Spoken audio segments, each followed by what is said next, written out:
अरे हरामखोरों, खाना खाकर सारी ताकत कहाँ बेच आए। तुम लोगों का रेंगने का तरीका तो ऐसा है जैसे गोबर के कीड़े हो।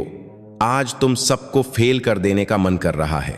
लद्दाख के द्रास सेक्टर की हाड़ कंपा देने वाली बर्फीली हवा रंगरूटों के गालों पर बेरहमी से थप्पड़ मार रही थी, लेकिन उस तीखी हवा से भी ज्यादा जानलेवा आवाज थी मंच पर खड़े operations officer major Vikram Singh Rathore की, जो लाउडस्पीकर पर चीख रहा था, भारतीय थल सेना 17वीं माउंटेन डिवीजन हिमालयन वल्चर्स का घातक कमांडो ट्रेनिंग विंग।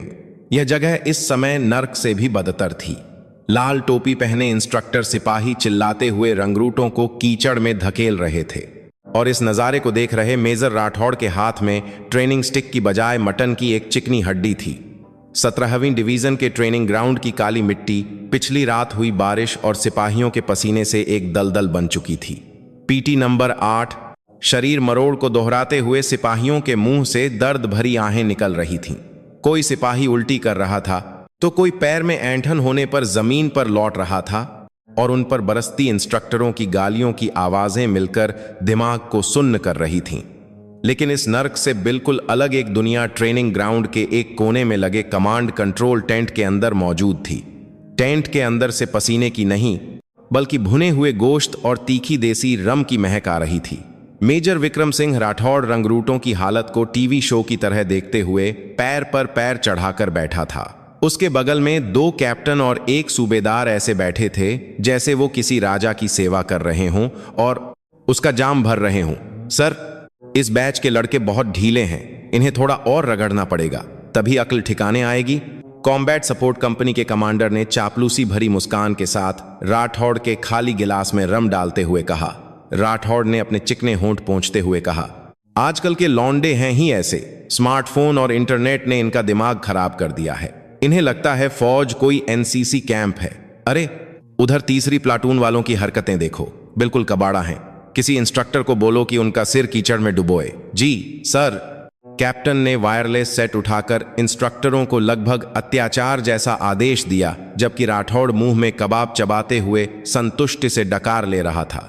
जब वे सिपाहियों के दर्द को चखना बनाकर शराब पी रहे थे, तभी ट्रेनिंग ग्राउंड के गेट पर एक पुरानी आर्मी जिप्सी आकर रुकी। गाड़ी का दरवाजा खुला और एक जोड़ी मिलिट्री बूट कीचड़ में उतरे। कीचड़ के छींटों से चमक खो चुके कॉम्बैट बूट थे, लेकिन जमीन पर पड़ने वाला दबाव बहुत भारी था। गाड़ी से उतरने वाली शख्सियत ने हाल ही में कमीशन प्राप्त सेकंड लेफ्टिनेंट का रैंक पहना हुआ था। ढीली ढाली फील्ड जैकेट और सिर पर झुकी हुई कॉम्बैट कैप के नीचे से एक गोरा चेहरा दिख रहा था। पहली नजर में वह एक कमजोर सी दिखने वाली महिला अफसर थी, लेकिन उसकी आंखों में लद्दाख की बर्फीली हवा से भी ज्यादा ठंडक और तेजी थी। उसका नाम था अनन्य चौहान, उम्र 39। भारतीय सेना के इतिहास में सबसे कम उम्र की महिला मेजर जनरल, और 3 दिन बाद इसी 17वीं डिवीजन की जनरल ऑफिसर कमांडिंग जीओसी के तौर पर पदभार संभालने वाली शख्सियत। वह लेजेंडारनाया पैरा स्पेशल फोर्स की सदस्य रह चुकी थी, जहां उसे नागिन के नाम से जाना जाता था, और उसने कई एंटी टेरर ऑपरेशन किए थे। उसने अपने कंधे पर चमकते 2 सितारों को हटाकर एक हीरे वाले सेकंड लेफ्टिनेंट के रैंक को इसलिए लगाया था क्योंकि उसका मकसद सिर्फ एक था, यह यूनिट सड़ चुकी है, मैं अपनी आंखों से देखने से पहले किसी चीज पर विश्वास नहीं करूंगी। अनन्य ने मन में दोहराते हुए अपनी वर्दी ठीक की। उसकी खुफिया जानकारी के अनुसार 17वीं डिवीजन की हालत बहुत खराब थी। सैनिकों के बीच दुर्व्यवहार की शिकायतें लगातार आ रही थीं और अफसरों के अनुशासनहीनता के कारण दुर्घटनाएं हो रही थीं। लेकिन ऊपर भेजी जाने वाली रिपोर्टों में हमेशा कोई विशेष घटना नहीं या युद्ध की तैयारी पूरी जैसे झूठे वाक्य लिखे होते थे। उसने यह खतरनाक कदम इसलिए उठाया था ताकि वह सबसे निचले स्तर पर जाकर देख सके कि उसके होने वाले जवानों के साथ कैसा बर्ताव हो रहा है। जैसे ही वह ट्रेनिंग ग्राउंड के अंदर आई, गेट पर तैनात संतरी ने घबराकर उसे सलाम किया। जय हिंद मैम। सिपाही एक अजनबी महिला सेकंड लेफ्टिनेंट को देखकर हैरान था, क्योंकि बिना किसी सहायक के अकेले पूरी वर्दी में किसी अफसर का ट्रेनिंग ग्राउंड में आना अभूतपूर्व था। अनन्य ने थोड़ा असहज होकर सलाम का जवाब दिया और पहले से तैयार की गई अपनी नकली पहचान बताई। हेडक्वार्टर कंपनी से नई posting, second lieutenant Anya Sharma. घातक कमांडो ट्रेनिंग में भाग लेने और सीखने का आदेश मिला है। ऑपरेशंस ऑफिसर कहाँ हैं?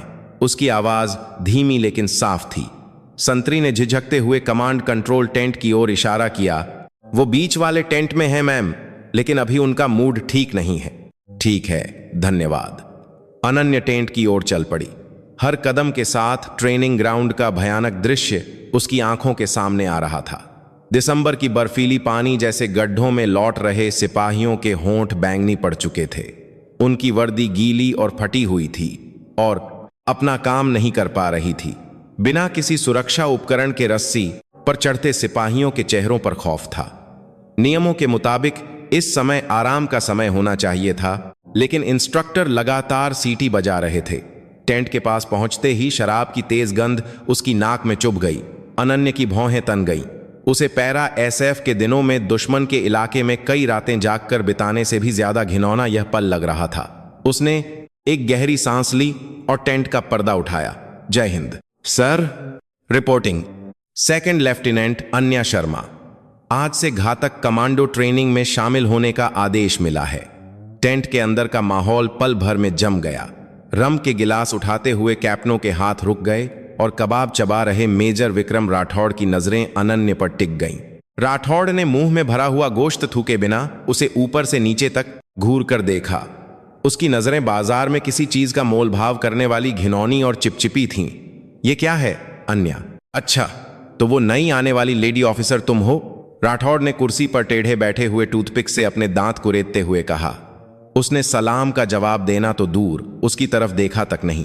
जी सर, ट्रेनिंग के नियमों के अनुसार रिपोर्ट कर रही हूं। अनन्या ने सावधान की मुद्रा में खड़े होकर जवाब दिया।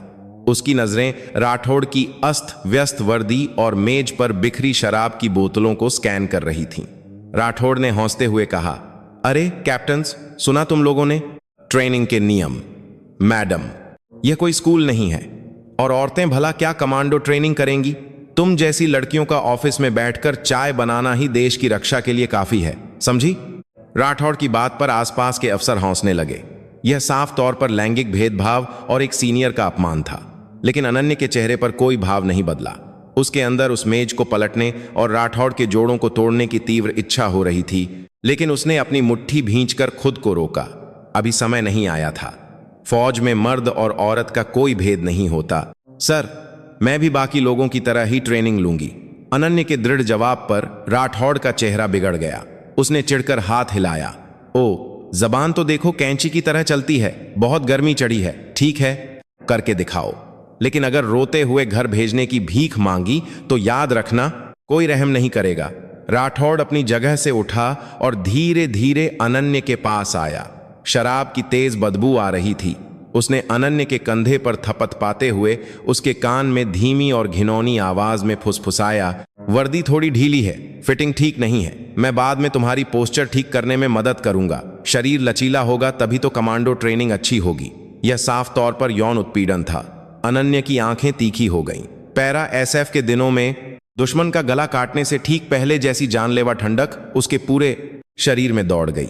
लेकिन राठौड़ नशे में इतना धुत था कि वह उस खतरे को महसूस नहीं कर पाया और कमीनी हंसी हंसता रहा। याद रखूंगी सर, इसे रिकॉर्ड में रखूंगी। क्या रिकॉर्ड? डायरी लिखती हो क्या? हाँ हाँ। अरे जाओ उधर 8 नंबर वाले उल्लू के पास और रेंगना शुरू करो अभी। राठौड़ के चिल्लाने पर अनन्या मुड़ी और टेंट से बाहर निकल गई। बाहर आते ही ठंडी हवा ने उसके गर्म दिमाग को शांत किया। उसने अपनी जेब में रखे छोटे से रिकॉर्डर को चेक किया। लाल बत्ती साफ चमक रही थी। एक एक चीज इकट्ठा करूंगी। तेरे मुंह से निकले ये गंदे शब्द ही तेरी फांसी का फंदा बनेंगे। अनन्या सीधे कीचड़ में चली गई। सिपाही उसे तिरछी नजरों से देख रहे थे। एक अफसर, वो भी एक महिला अफसर, का सिपाहियों के साथ कीचड़ में लौटना उन्होंने पहले कभी नहीं देखा था। अरे 88 नंबर वाले उल्लू, हरकतें देखो। क्या लगा अफसर हो तो छोड़ देंगे? सिर नीचे करो। लाल टोपी वाले एक इंस्ट्रक्टर ने अनन्या पर चिल्लाया। असल में इंस्ट्रक्टर भी असहज दिख रहे थे। एक अफसर को सजा देना मुश्किल था, लेकिन राठौड़ के देखते हुए उनके पास कोई चारा नहीं था।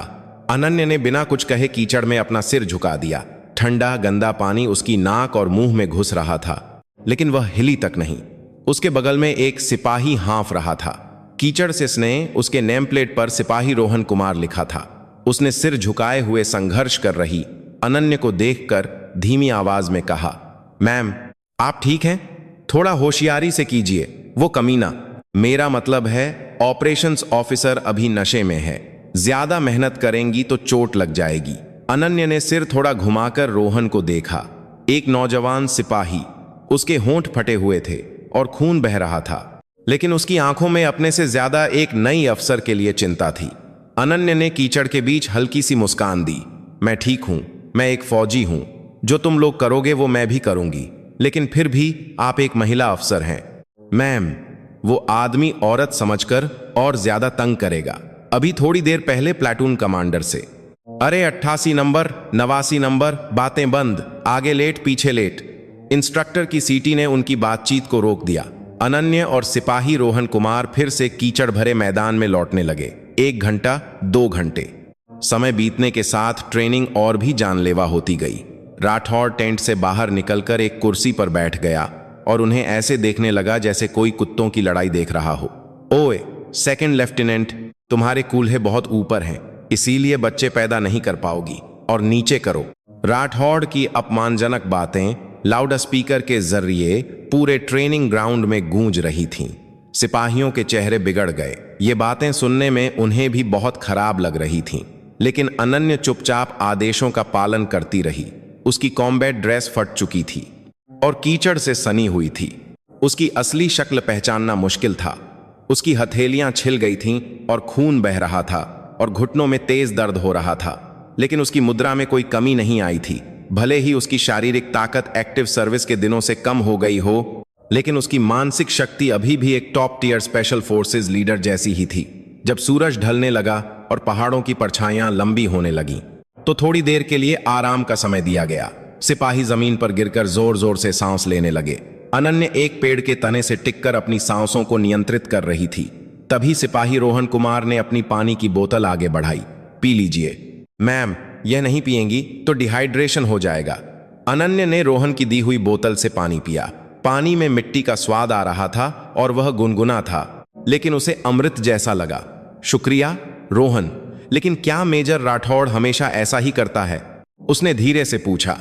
रोहन ने चारों ओर देखकर एक गहरी सांस ली। क्या बताऊं मैम, अगर सिर्फ कमांडो ट्रेनिंग में ऐसा करता तो भी गनीमत थी। आम दिनों में तो इससे भी बुरा हाल करता है। लड़कों की छुट्टी की अर्जी से खिलवाड़ करना तो आम बात है, और पार्टी में जूनियर एनसीओ को लाइन में खड़ा करके थप्पड़ मारते हुए भी देखा है। पिछले महीने तो एक ड्राइवर को झपकी आ गई तो उसने चलती गाड़ी में उसके हेलमेट पर बंदूक के बट से मार दिया था। गाड़ी का एक्सीडेंट होते होते बचा।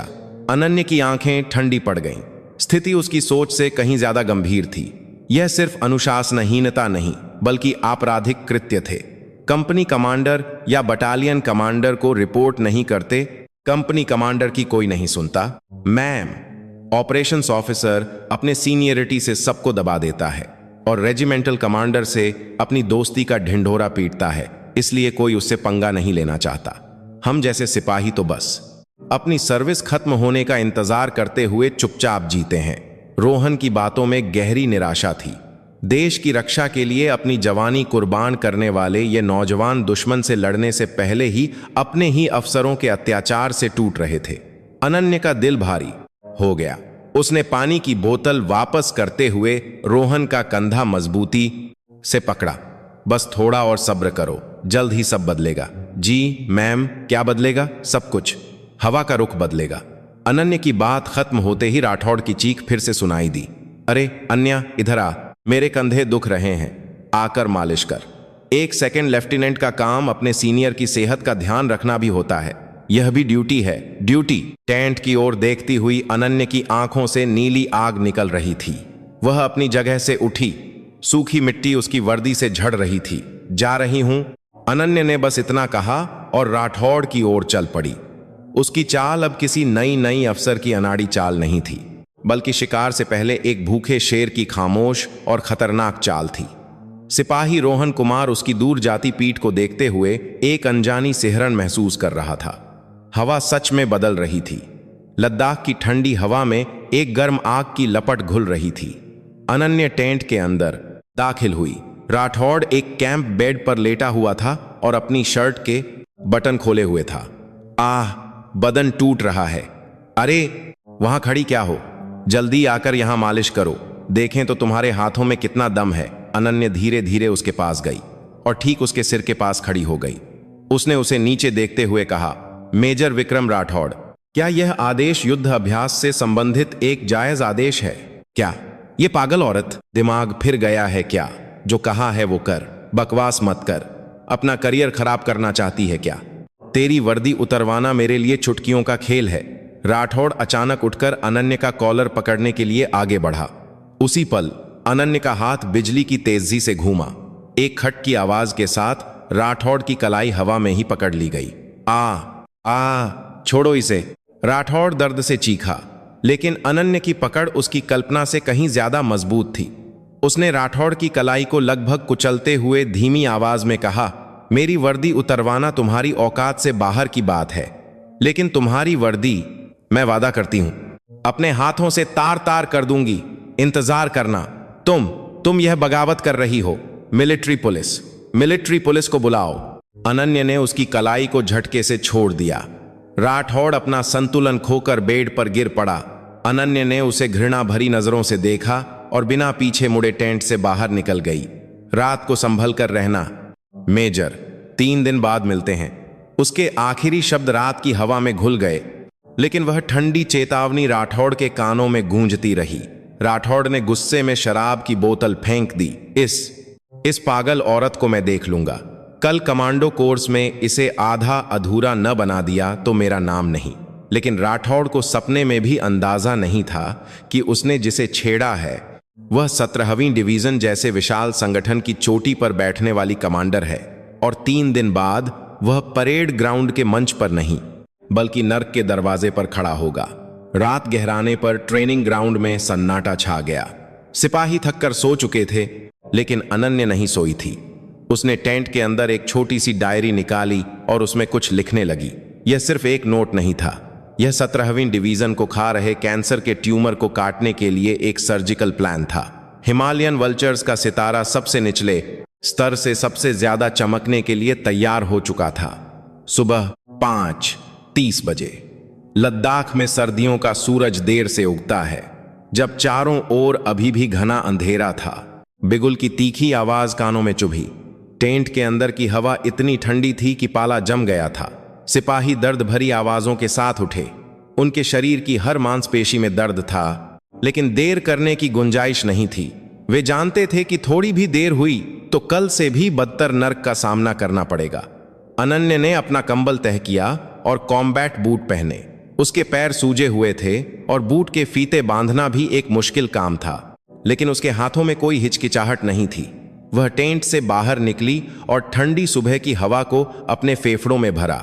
गीली मिट्टी की गंध में घुला हुआ तनाव, यह युद्ध के मैदान की गंध जैसा था। परेड ग्राउंड पर घना कोहरा छाया हुआ था। रोल कॉल के लिए लाइन में खड़े सिपाहियों के मुंह से सफेद भाप निकल रही थी।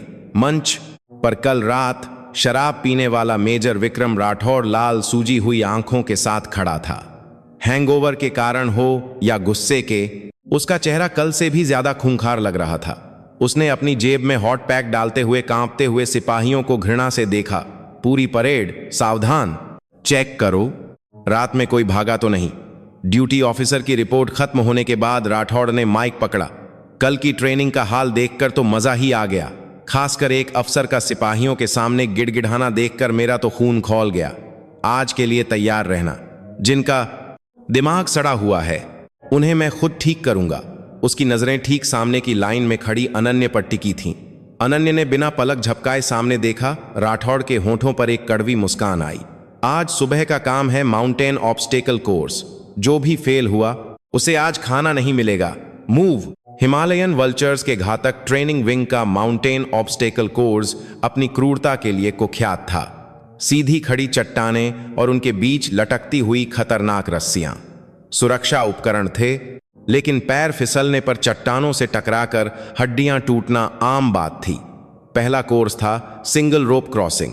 हवा में लटकती एक रस्सी के सहारे 20 मीटर गहरी खाई को पार करना था। सिपाहियों ने डरे हुए चेहरों के साथ हार्नेस पहने। इंस्ट्रक्टरों की गालियों और जल्दबाजी के बीच राठौड़ ने अपनी स्टिक से अनन्य की ओर इशारा किया।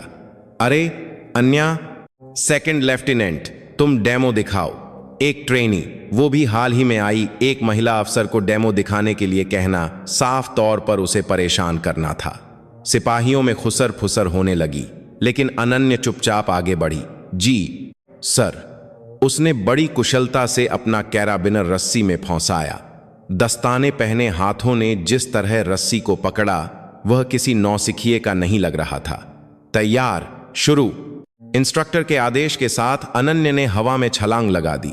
सामान्य सिपाही संतुलन बनाने के लिए संघर्ष करते या डर के मारे अपनी गति धीमी कर लेते, लेकिन अनन्य अलग थी। उसका शरीर रस्सी के साथ एक हो गया था और वह फिसलती हुई आगे बढ़ रही थी। उसके पैरों की मांसपेशियां पूरी तरह से संतुलन बनाए हुए थीं। पैरा एसएफ के दिनों में हेली, रैपलिंग और हाई एल्टीट्यूड जंप से बना उसका अनुभव सालों बाद भी कायम था। उसने पलक झपकते ही 20 मीटर दूर दूसरे छोर पर लैंड किया। उसका लैंडिंग भी एकदम परफेक्ट था। सिपाहियों के बीच से वाह की धीमी आवाजें आईं। इंस्ट्रक्टर भी हैरान थे, लेकिन विक्रम राठौड़ का चेहरा चबाकर थूकी हुई च्यूइंग गम जैसा हो गया था।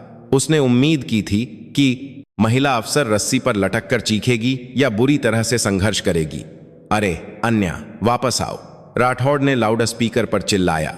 दूसरे छोर पर सांस ले रही अनन्य ने उसकी ओर देखा। इतनी जल्दी जाने को किसने कहा? यह कमांडो ट्रेनिंग है, कोई सर्कस नहीं। तुम्हारा पोस्चर बिल्कुल गलत था। बेसिक को नजरअंदाज करके शॉर्टकट लेना मुझे बिल्कुल पसंद नहीं है। वापस आओ अभी। यह एक बेतुका बहाना था। पार की गई रस्सी पर वापस चढ़कर आना शारीरिक रूप से कई गुना ज्यादा मुश्किल था।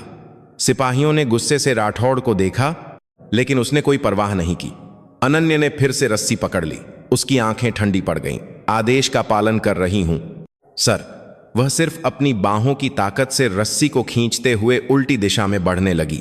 गुरुत्वाकर्षण के खिलाफ जाने का दर्द उसके कंधों को कुचल रहा था, लेकिन उसने होंठ भींचकर सहन किया। पसीने की बूंदें उसकी ठोड़ी से टपकर नीचे गहरी खाई में गिर रही थीं। जब वह वापस शुरुआती बिंदु पर पहुंची तो राठौड़ उसके पास आया और उसके हेलमेट पर थप्पड़ पाया। मुश्किल है ना? इसीलिए तो कहती हूं, औरतें यहां आकर क्यों खो होती हैं? अभी भी माफी मांग लो तो तुम्हें छोड़ दूंगा। सर की जगह कुछ और बुलाकर देखो। आसपास के इंस्ट्रक्टरों ने अनसुना करते हुए मुंह फेर लिया। अनन्य ने जोर जोर से सांस लेते हुए राठौड़ को देखा। पसीने से भीगे बाल उसके माथे पर चिपके हुए थे, लेकिन उसकी आंखें जल रही थीं। एक फौजी के लिए कोई और नहीं होता सर, सिर्फ सीनियर और जूनियर होते हैं। अगला आदेश दीजिए। यह तो सच में।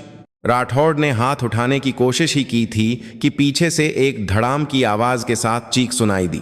बचाओ, रस्सी खुल गई है। तीसरी लाइन पर चढ़ने की तैयारी कर रहा एक सिपाही फिसल गया था और उसका सेफ्टी हुक ढीला हो गया था, जिससे वह उल्टा लटक गया था। उसका सिर नीचे की ओर था और सिर्फ टखना रस्सी में फांसा हुआ था। सिपाही डर के मारे छटपटा रहा था, जिससे वह तेजी से नीचे फिसल रहा था। वह सीधे नीचे की चट्टान से सिर टकराने के कगार पर था। अरे पकड़ो उसे, नीचे क्या कर रहे हो? राठौड़ घबराकर सिर्फ चिल्ला रहा था। इंस्ट्रक्टर भी दूर थे और कुछ नहीं कर पा रहे थे।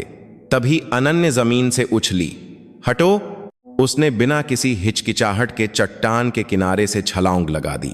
बिना किसी सुरक्षा उपकरण के उसने नीचे फिसलते हुए सिपाही की रस्सी की ओर हाथ बढ़ाया। उसकी एक हथेली ने हवा में रस्सी को पकड़ लिया। घर्षण से उसके दस्ताने से धुआं निकलने लगा और हथेली जलने लगी, लेकिन उसने छोड़ा नहीं। दूसरे हाथ से उसने चट्टान के किनारे एक पेड़ की जड़ पकड़ ली। तनी हुई रस्सी के सिरे पर सिपाही लटक रहा था और उसका पूरा भार अनन्य की एक बांह पर था। उफ! अनन्य के मुंह से दबी हुई चीख निकली। उसके कंधे का जोड़ उखड़ने वाला था, लेकिन उसने सिपाही को ऊपर खींचने के लिए अपनी पूरी ताकत लगा दी। होश में रहो, मेरा हाथ देखो, मेरी आंखों में देखो। सिपाही उल्टा लटका हुआ डरा हुआ सिपाही रोहन कुमार था। उसने आंसुओं से भरे चेहरे से अनन्य को देखा। मैम, आपका हाथ, कुछ नहीं होगा, तुम नहीं मरोगे, ताकत लगाओ, ऊपर आओ। अनन्य ने जोर लगाकर रस्सी खींची। पैरा एसएफ के दिनों में अपने साथी को कंधे पर उठाकर दौड़ने वाली उसकी असाधारण शक्ति जाग उठी थी। इंस्ट्रक्टर देर से पहुंचे और साथ में रस्सी खींचने लगे। रोहन कुमार को मुश्किल से चट्टान के ऊपर खींचा गया। तब जाकर अनन्य ने रस्सी छोड़ी। उसके दस्ताने फट चुके थे और हथेली से लाल खून बह रहा था। ठीक हो? कहीं चोट तो नहीं लगी? सिपाहियों ने रोहन को घेर लिया। अनन्य जोर जोर से सांस लेते हुए जमीन पर बैठ गई। तभी विक्रम राठौड़ तेजी से उसकी ओर आया। उसके चेहरे पर राहत नहीं बल्कि गुस्सा था। उसके कंट्रोल एरिया में एक हादसा होते होते बचा था और उसे उस महिला अफसर ने हल किया था जिसे वह नीचा दिखाता था। यह बात उसके अहंकार को चुभ गई थी। अरे अन्या, पागल हो गई हो क्या? किसने तुम्हें बिना आदेश के अकेले काम करने को कहा? हीरो बनने आई हो यहां? राठौड़ ने अनन्य का कॉलर पकड़कर उसे उठाया। यह सुरक्षा नियमों का उल्लंघन है। तुम्हें कुछ हो जाता तो सजा मुझे मिलती। दिमाग है या नहीं? यह तो उल्टा चोर कोतवाल को डांटने वाली बात थी। सिपाहियों की आंखों में गुस्सा भर गया। जान बचाने वाले को शाबाशी देने के बजाय गाली देने वाला अफसर। यह फौज नहीं, गुंडों का गिरोह था। रोहन कुमार गुस्से में आगे बढ़ने ही वाला था कि अनन्य ने उसे आंखों से इशारा करके रोक दिया। अनन्य ने अपने खून बहते हाथ को पीछे छिपाते हुए राठौड़ को सीधे देखा। आपातकालीन स्थिति थी सर। एक सिपाही की जान से बढ़कर कोई सुरक्षा नियम नहीं होता। जबान लड़ाने से मना किया था ना। तुम दोनों को आज दोपहर का खाना नहीं मिलेगा और दोपहर की पूरी ट्रेनिंग में पूरा सामान लादकर चक्कर लगाने के लिए तैयार रहो। मैं तुम लोगों का दिमाग ठीक कर दूंगा। राठौड़ ने जमीन पर थूककर मुंह फेर लिया। सिचुएशन खत्म। सब अपनी अपनी जगह पर जाओ, जल्दी। सिपाही अपनी मुट्ठियां भींचकर बिखर गए। पूरे ट्रेनिंग ग्राउंड पर गुस्सा हावी था। रोहन कुमार अपराध बोध से सिर नहीं उठा पा रहा था। माफ कर दीजिए मैम, मेरी वजह से। अनन्य ने अपने घायल हाथ से रोहन के कंधे पर थपथ पाया। सिर उठाओ सिपाही रोहन कुमार, तुम जिंदा हो और यही काफी है। भूखे रहने से कोई नहीं मरता, लेकिन साथी को खोने से फौज मर जाती है। उसकी आवाज शांत थी, लेकिन उसमें हिमालय जैसा वजन था। रोहन कुमार ने आंसू पोंछते हुए सिर हिलाया। यह नई अफसर अलग थी। उसने आज तक जितने भी अफसर देखे थे, यह उन सबसे अलग थी। दोपहर और भी क्रूर थी। राठौड़ के आदेश के अनुसार अनन्य और रोहन पूरी वर्दी और सामान के साथ परेड ग्राउंड के चक्कर लगा रहे थे। जब दूसरे सिपाही ऑब्स्टेकल कोर्स कर रहे थे, वे दोनों बिना रुके दौड़ते रहे। उनकी जांघें फटने वाली थीं और सांस गले में अटक रही थी। लेकिन अनन्य नहीं रुकी, और जब वह नहीं रुकी तो रोहन भी नहीं रुक सका। परेड ग्राउंड की मिट्टी पर उसके बूट के गहरे निशान बन गए थे। यह दृश्य देख रहे सिपाहियों के दिलों में कुछ हलचल होने लगी। यह सम्मान था और साथ ही अन्याय के खिलाफ एक गर्म गुस्सा भी था। सूरज ढलने पर शाम के खाने का समय हुआ। राठौड़ के आदेश के अनुसार उन दोनों की थालियां खाली थीं। मेज से खाने की खुशबू आ रही थी, लेकिन उन्हें मेज के एक कोने में खड़ा रहना था। तभी कुछ हुआ। खाना खा रहे सिपाहियों में से कुछ ने चुपके से अपनी जेब में बिस्कुट और उबले अंडे रख लिए और अपनी थाली वापस करते समय उन्होंने चुपके से उन्हें अनन्य और रोहन के पैरों के पास गिरा दिया या बगल से गुजरते हुए उनके हाथ में थमा दिया। खा लीजिए मैम, पकड़े मत जाइएगा, हिम्मत रखिए मैम। सिपाहियों की धीमी फुसफुसाहट। अनन्य ने अपने हाथ में रखे गर्म उबले अंडे को देखा। उसका छिलका टूट चुका था, लेकिन वह दुनिया के किसी भी हीरे से ज्यादा कीमती लग रहा था।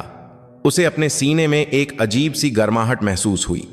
इस सड़े हुए नेतृत्व के नीचे भी सिपाहियों के बीच भाईचारा जिंदा था। उसे इसी चीज की रक्षा करनी थी। अनन्य ने रोहन को बिस्कुट देते हुए धीरे से कहा, खा लो, कल और भी मुश्किल होने वाला है। मैम, आप ठीक तो हैं? आपके हाथ का इलाज करवाना चाहिए। यह घाव तो एक मेडल है। और कल? अनन्य ने अपनी बात अधूरी छोड़ दी। कल गैस चैम्बर ट्रेनिंग और 40 किलोमीटर का माउंटेन मार्च था, जो कमांडो ट्रेनिंग का सबसे मुश्किल हिस्सा माना जाता था।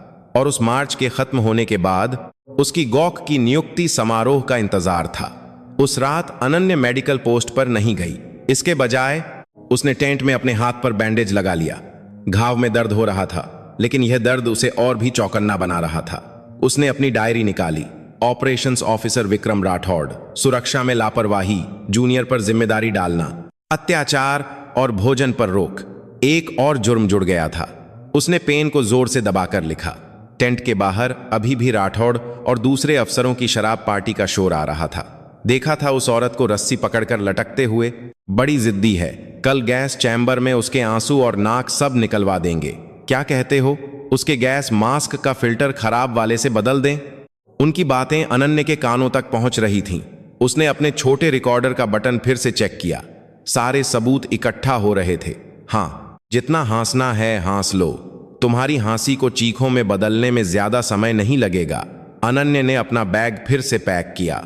उसने कल के मार्च के लिए उसमें सामान्य से ज्यादा सामान डालने का फैसला किया। अगर रोहन कुमार थक गया तो वह उसका सामान उठा लेगी और खुद को भी जीसैन तक धकेलकर अपनी पुरानी क्षमताओं को पूरी तरह से वापस पाने के लिए। अंधेरे में उसकी आंखें ठंडी चमक रही थीं। लद्दाख की हवा ने टेंट को हिलाया, लेकिन उसके अंदर बैठे शेर का हौसला नहीं हिला। तूफान से पहले की शांति थी। 17वीं डिवीजन पर आने वाला असली तूफान तो अभी शुरू ही हुआ था। अनन्य ने थोड़ी देर के लिए आंखें बंद कीं। सपने में वह 2 सितारों वाली बैरेट पहने हुए थी। उस सितारे की रोशनी में विक्रम राठौड़ घुटनों के बल बैठकर जान की भीख मांग रहा था। वह पल दूर नहीं था। सिर्फ एक दिन, बस एक दिन बचा था। कमांडो ट्रेनिंग का 3रा दिन। लद्दाख का आसमान भूरे बादलों से ढका हुआ था। मौसम ऐसा था मानो किसी भी पल बर्फबारी शुरू हो जाएगी। सिपाहियों के चेहरों पर गहरी थकान थी। आज गैस चैम्बर ट्रेनिंग और वापसी का मार्च था, जिसे कमांडो ट्रेनिंग का सबसे खतरनाक हिस्सा माना जाता था। सुबह गैस चैम्बर के सामने तीखी गंध फैली हुई थी। इंस्ट्रक्टर गैस मास्क चेक कर रहे थे और CS गैस के कैप्सूल जलाने की तैयारी कर रहे थे।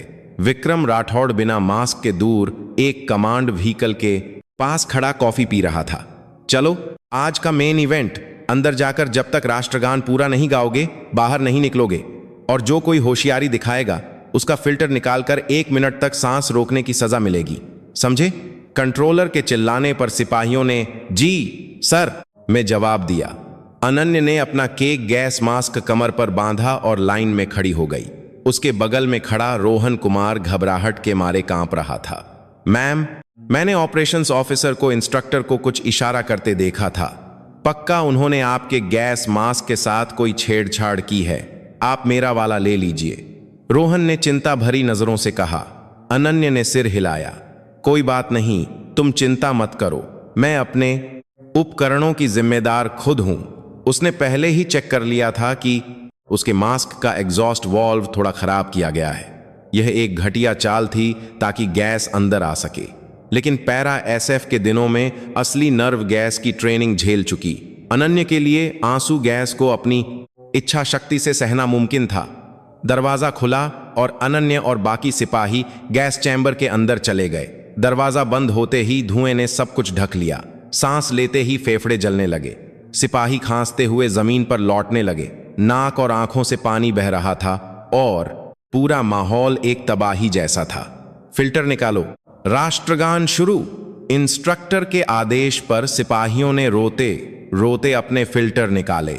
कच्ची गैस सांस में लेने के दर्द से चारों ओर बचाओ की चीखें गूंजने लगीं। तभी खिड़की के बाहर विक्रम राठौड़ का चेहरा दिखाई दिया। वह हंसते हुए अनन्य की ओर इशारा कर रहा था। उसकी तड़प को देखकर वह शैतान की तरह खुश हो रहा था। अनन्य ने फिल्टर निकाले हुए बिना हिले डुले खिड़की के बाहर राठौड़ को घूरा। उसकी आंखें लाल थीं, लेकिन उनमें आंसू नहीं थे। तीखी गैस उसकी नाक में घुस रही थी, लेकिन उसने अपनी सांस को नियंत्रित करते हुए दर्द को पी लिया। उसके बगल में रोहन कुमार को उल्टी आने लगी और वह गिरने वाला था, तो अनन्य ने एक हाथ से उसका कॉलर पकड़कर उसे सहारा दिया। हिम्मत मत हारो, यहां गिरे तो वो जीत जाएगा, डटे रहो। बिना मास्क के अनन्य को इस तरह डटे देख इंस्ट्रक्टर भी हैरान थे। कोई आम इंसान तो दम घुटने से अब तक बाहर भाग गया होता। राठौड़ का चेहरा बिगड़ने लगा। जिस औरत को वह तड़पते हुए देखना चाहता था, वह जिद पर अड़ी थी, जिससे उसका मजा किरकिरा हो गया था। अरे, इन्हें और अंदर रखो, दरवाजा मत खोलो, राठौड़ ने वायरलेस पर चिल्लाया। लेकिन कंट्रोलर ने सुरक्षा नियमों के तहत इसे खतरनाक मानते हुए दरवाजा खोल दिया। सब बाहर। सिपाही उल्टी और थूक से सने हुए बाहर भागे। सब जमीन पर नाक रगड़कर ताजी हवा लेने में लगे थे। लेकिन अनन्य बिना लड़खड़ाए बाहर आई और अपनी बोतल के पानी से आंखें और नाक धोई। उसका चेहरा लाल था, लेकिन भाव अभी भी ठंडे थे। उसने राठौड़ की दिशा में थूका। यह उसके मुंह में बची गैस को बाहर निकालना था, लेकिन यह साफ तौर पर एक चुनौती थी। दोपहर 1 बजे, आखिरी पड़ाव। 40 किलोमीटर का माउंटेन मार्च शुरू हुआ। लद्दाख के पहाड़ी रास्ते सीधे और खतरनाक थे। ऊपर से, जैसा कि अनुमान था, बर्फबारी शुरू हो गई थी। हल्की बर्फ जल्द ही भारी बर्फ में बदल गई और दिखना मुश्किल हो गया। पूरा सामान लादे हुए सिपाहियों की कतार एक सांप की तरह लंबी थी। अनन्य कतार के पीछे चलते हुए पिछड़ने वाले सिपाहियों को हिम्मत दे रही थी। उसका बैग नियम के 20 किलो से कहीं ज्यादा भारी था। उसने रोहन कुमार के अतिरिक्त बूट और पानी की बोतल भी अपने बैग में रख ली थी। मैम, माफ करना, यह मुझे उठाना चाहिए था। चुप रहो, अपनी सांस पर ध्यान दो। पैर सुन्न हो जाएं तो तुरंत बताना। अनन्य चुपचाप आगे बढ़ती रही। तभी पीछे से हेडलाइट की रोशनी आई। यह विक्रम राठौड़ की कमांड जिप्सी थी। गाड़ी में हीटर फुल पर था और राठौड़ खिड़की थोड़ी नीचे करके मैगी खा रहा था। गर्म भाप उड़ रही थी। वाह, हमारी अन्य सेकंड लेफ्टिनेंट तो खूब चल रही है। बड़ी जिद्दी हो, लेकिन क्या करें, अभी तो शुरुआत है। यह पहाड़ी पार करने के बाद असली नर्क शुरू होगा। राठौड़ नूडल्स खाते हुए उन्हें चिढ़ा रहा था। बर्फीले तूफान में चल रहे सिपाहियों के लिए मैगी की खुशबू किसी टॉर्चर से कम नहीं थी। लिफ्ट चाहिए? मेरी बगल में बैठकर थोड़ी शराब परोसोगी तो सोच सकता हूं। हाँ, राठौड़ के घटिया मजाक पर ड्राइवर भी शर्मिंदा हो गया। अनन्य ने जवाब देने के बजाय अपने बैग की पट्टी और कस ली। आप जाइए। सर, आपकी गाड़ी के धुएं से दम घुट रहा है, ये तो सच में। अरे ड्राइवर, गाड़ी धीमी करो। धीरे धीरे चलकर इन पर बर्फ उछालो। जिप्सी सिपाहियों की गति से रेंगने लगी।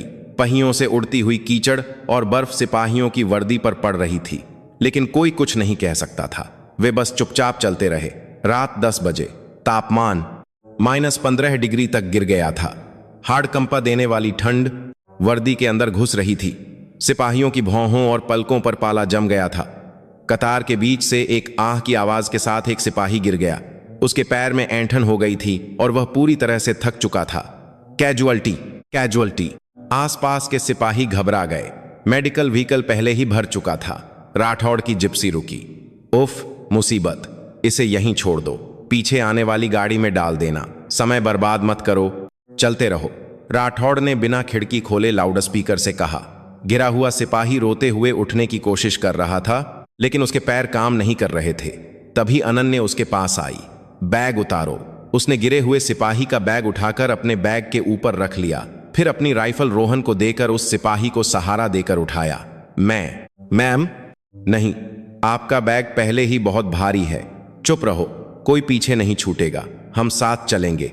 अनन्य ने सिपाही का हाथ अपने कंधे पर रखा और चलने लगी। हर कदम पर बर्फ में गहरा निशान बन रहा था। 40 किलो से ज्यादा वजन उसके कंधों को दबा रहा था, लेकिन उसकी पीठ नहीं झुकी। वह ऐसे लग रही थी जैसे कोई पहाड़ चल रहा हो। गाड़ी के अंदर से यह सब देख रहे राठौड़ ने आह भरी। बेवकूफ औरत ड्रामा कर रही है। ऐसे इसके घुटने टूट जाएंगे तो इसी का नुकसान है। अरे चलो यहां से, देखने का मन नहीं कर रहा। जिप्सी तेजी से अंधेरे में गायब हो गई। अनन्य ने उसकी दूर जाती लाल बत्तियों को देखते हुए होंठ भींचे। विक्रम राठौड़, गर्म गाड़ी में हीटर का मजा लेना भी आज तुम्हारा आखिरी दिन है। कल से तुम्हारी पूरी जिंदगी ही एक बर्फीला तूफान बनने वाली है। सुबह 4 बजे बेस का मेन गेट दिखाई दिया। सिपाही ज़ॉम्बी की तरह चल रहे थे। सबने मार्च पूरा किया था। जब अनन्य सबसे तमले एक पीछे रहने वाले सिपाहियों को लेकर पहुंची, तो पहले से पहुंचे हुए सिपाहियों ने बिना किसी के कहे ताली बजाना शुरू कर दिया। बहुत बढ़िया मैम, शुक्रिया मैम। तालियों की आवाज धीरे धीरे पूरे परेड ग्राउंड में गूंज गई। कीचड़ से स्नेह चेहरे वाली नई अफसर ने जो नेतृत्व दिखाया था, उसने सिपाहियों के दिलों को छू लिया था। लेकिन इस भावुक पल को विक्रम राठौड़ ने तोड़ दिया। वह ड्यूटी ऑफिसर का आर्म बैंड पहने हुए कमांड कंट्रोल रूम के बाहर खड़ा था। अरे चुप हो जाओ, हारे हुए सिपाहियों की तरह लौट कर आए हो और तालियां बजा रहे हो। अपनी शक्ल देखो, भिखारी लग रहे हो। राठौड़ अनन्य के पास आया और नाक सिकोड़कर बदबू आने का नाटक किया। अन्य सेकंड लेफ्टिनेंट, तुम्हारी हालत तो देखने लायक है। मैंने कहा था ना, मेरी गाड़ी में बैठ जाती तो अच्छा होता। जिद की, अब भुगतो। कल गौक साहब का नियुक्ति समारोह है, इस भिखारी जैसी हालत में शामिल होगी क्या? जाओ नहाओ और अपनी वर्दी धो लो। और हाँ, तुम सेकंड लेफ्टिनेंट हो तो सबसे पीछे कोने में खड़ी रहना, दिखना मत। गोक साहब की नजरें खराब हो जाएंगी। अनन्य ने राठौड़ के मुंह पर पहली बार हल्की सी मुस्कान दी। चिंता मत कीजिए मेजर साहब, गोख साहब की नजरों में आप कैसे दिखेंगे यह मैं बहुत अच्छी तरह जानती हूं, और कल आप सबसे आगे की लाइन में खड़े होंगे, यह मेरा वादा है। क्या? पागल औरत। राठौड़ हंसते हुए अंदर चला गया। अनन्य ने रात के आसमान को देखा। बादल छोट गए थे और तारे चमक रहे थे। हाँ, कल मिलते हैं। विक्रम राठौड़। अगले दिन सुबह 17वीं माउंटेन डिवीजन हेडक्वार्टर का परेड ग्राउंड तनाव से भरा हुआ था। नए गॉक का नियुक्ति समारोह था। मिलिट्री बैंड रिहर्सल कर रहा था और सभी यूनिटों के कमांडर और स्टाफ अफसर अपनी सेरेमोनियल ड्रेस में व्यस्त थे। परेड ग्राउंड पर हजारों सिपाही लाइनों में खड़े थे। विक्रम राठौड़ अपनी सबसे अच्छी ड्रेस पहनकर और सीने पर मेडल लगाकर अफसरों की लाइन में बीच में कहीं खड़ा था। उसने अपने बगल में खड़े एक अफसर से फुसफुसाया, अरे वो नई सेकंड लेफ्टिनेंट दिख रही है क्या? अन्या या जो भी नाम था उसका, मैंने उसे आने को कहा था, कहीं छिप गई है। अफसर ने चारों ओर देखकर सिर हिलाया। पता नहीं सर, सुबह रोल कॉल में भी नहीं थी। शायद कल के मार्च के बाद बीमार पड़कर मेडिकल पोस्ट में होगी। शायद थोड़ी सी ट्रेनिंग करके बिस्तर पकड़ लिया होगा। समारोह के बाद मैं उसकी खबर लेता हूं। राठौड़ ने अपनी टाई ठीक करते हुए गुनगुनाया। उसे पता था कि नया जोक एक सख्त इंसान है, लेकिन उसे कोई चिंता नहीं थी। वह चापलूसी का माहिर था। वह बस नए बॉस की थोड़ी तारीफ करके पावर में आने की फिराक में था। गौक साहब का आगमन। उद्घोषक की आवाज के साथ बैंड बजना शुरू हो गया। सबकी नजरें हेडक्वार्टर बिल्डिंग के गेट पर टिक गईं। एक काली सेडान रुकी और पिछला दरवाजा खुला। पहले कोर कमांडर उतरे और उनके पीछे नई गौक ने कदम रखा। सूरज की रोशनी में चमकती कैप, इस्त्री की हुई गहरी हरी वर्दी और कंधे पर चमकते हुए 2 चांदी के सितारे। भारतीय थल सेना की मेजर जनरल अनन्य चौहान वह मंच की ओर बढ़ने लगी। टक टक की आवाज स्पीकर से पूरे परेड ग्राउंड में गूंज रही थी। एक दृढ़ और अनुशासित चाल, कहीं देखी हुई, जानी पहचानी चाल। विक्रम राठौड़ ने अनजाने में मंच की ओर देखा और अपनी आंखें मली। अरे रुको, यह चेहरा। मंच पर चढ़कर अनन्य ने सलाम किया और अपनी कैप उतारकर बगल में रख ली। फिर वह माइक के सामने खड़ी हुई। बड़ी स्क्रीन पर उसका चेहरा क्लोज अप में दिखाया गया। बिना मेकअप का गोरा चेहरा, ठंडी चमकती आंखें। यह कल तक कीचड़ में लौटने वाली, गैस चैम्बर में आंखें तरेरने वाली और सिपाहियों के साथ 40 किलोमीटर चलने वाली सेकंड लेफ्टिनेंट अन्या शर्मा ही थी। फर्क सिर्फ इतना था कि ढीली ढाली फील्ड जैकेट की जगह परफेक्ट फिटिंग वाली सेरेमोनियल ड्रेस थी और सेकंड लेफ्टिनेंट के रैंक की जगह मेजर जनरल के सितारे थे। हक। विक्रम राठौड़ के मुंह से हवा निकल गई। उसके पैरों की जान निकल गई और वह लड़खड़ा गया। बगल वाले कैप्टन ने उसे सहारा दिया। सर क्या हुआ? तबीयत ठीक नहीं है क्या? राठौड़ कुछ बोल नहीं पा रहा था। उसका चेहरा सफेद पड़ गया था। उसका दिल पागलों की तरह धड़क रहा था और ठंडा पसीना बह रहा था। नहीं, यह नहीं हो सकता। यह औरत गौक है, अन्या ही अनन्य चौहान है। तब जाकर उसे नाम का मतलब समझ आया। जिस नई सेकंड लेफ्टिनेंट को उसने 3 दिन तक बेइज्जत किया, यौन उत्पीड़न किया और कीचड़ में धकेला, वही उसकी जिंदगी और मौत का फैसला करने वाली गोक थी। मंच पर खड़ी अनन्य ने धीरे धीरे परेड ग्राउंड को देखा। उसकी नजरें सिपाहियों की लाइनों से होती हुई अफसरों की तरफ गईं और ठीक विक्रम राठौड़ की जगह पर रुक गईं। स्क्रीन पर अनन्य के होंठों पर हल्की सी मुस्कान आई। यह वही ठंडी मुस्कान थी जो उसने कल रात राठौड़ को दिखाई थी। उस नजर से मिलते ही राठौड़ ने महसूस किया कि उसकी पैंट में कुछ गर्म बह रहा है। अत्यधिक भय ने उसके शरीर का नियंत्रण छीन लिया था। जय हिंद। मैं 17वीं डिवीजन की गौक मेजर जनरल अनन्य चौहान हूं।